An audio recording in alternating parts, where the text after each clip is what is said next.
And when Asghar gets this type of information that his marriage proposal is in doldrum, that his father is not agreeing, though the mother has made a lot of effort, though Bilqis' family is also ready to marry. All these things, when reached to him, becomes extremely sad and upset also. So that is why it is very relevant to read chapter 11, where he again reverts and goes back to Mushribai's Kotha or place where he is very sad. He goes with his friend Bari and is very sad. His sadness could be seen from the words which he spoke, from the appearance which he is there. And Bari is a counterfeit to this person because Bari is not concerned about his love matters, simply enjoys life. And Asghar is the one who wants to fall in love. First of all, he fell in love with Mushtari, and Mushtari had a soft corner for him, and she is also sad about that, and that is why she will express this thing as well. But Asghar is now with a new girl, that is Bilqis. He wants to marry. Of course, he couldn't marry Mushtari because she was a singer, a dancer, and possibly it was not there. So that is why he is there to talk about his frustrations with his friend and later on with Mushribai. So let us have an entry into this chapter, which needs a little bit of explanation. So some of the selected paragraphs I shall be interpreting. The paragraph is here. The night was warm and the moon shed a pale luster over the very world from behind a film of sand. The shadows lay across the roads and the dark by lanes looked mysterious in the moonlight. Beggars went about, trapping the pavements, whining in front of doors.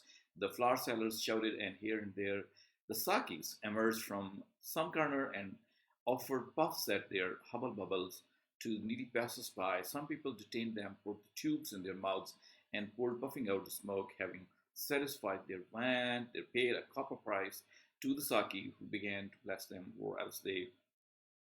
So this is the passage which goes to set the setting of the whole scene. It's a time of evening.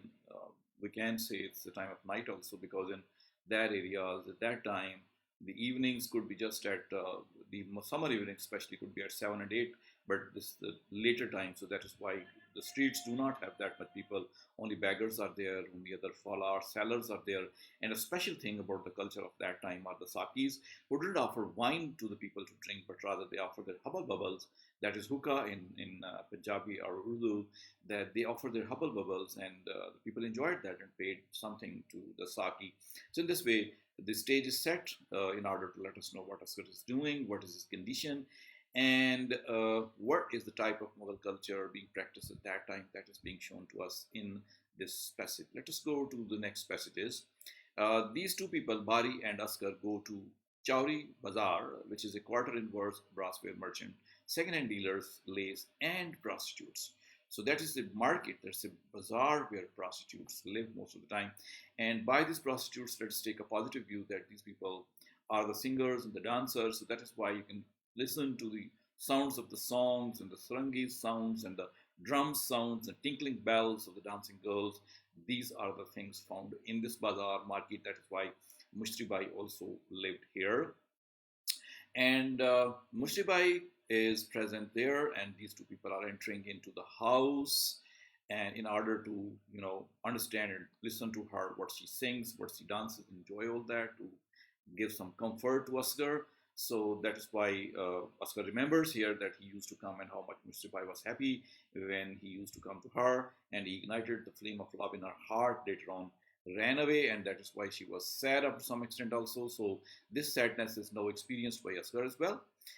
So some of the descriptions of Mushribai are here, which can be used by the students in order to write the short character sketch of Mushribai.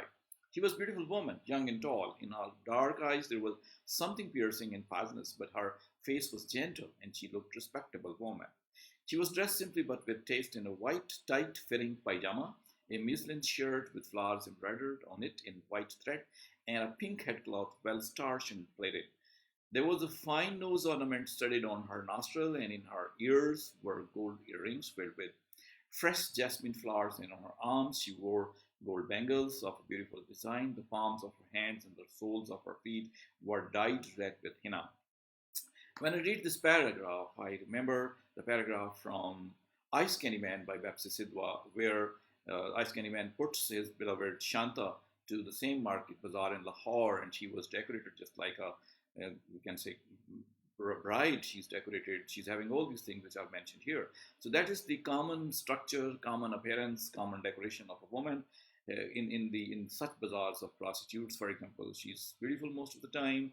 She may be having white complexion, good eyes, good nose, face, and body also, and she is also dressed in a very sumptuous way, in a Mughal type of cultural dresses she's wearing, and she's having lots of jewelry on her, and her hands most of the time are henna dyed, and that's the kind of appearance of the singer and dancer of that time, as Mushtibai is being shown.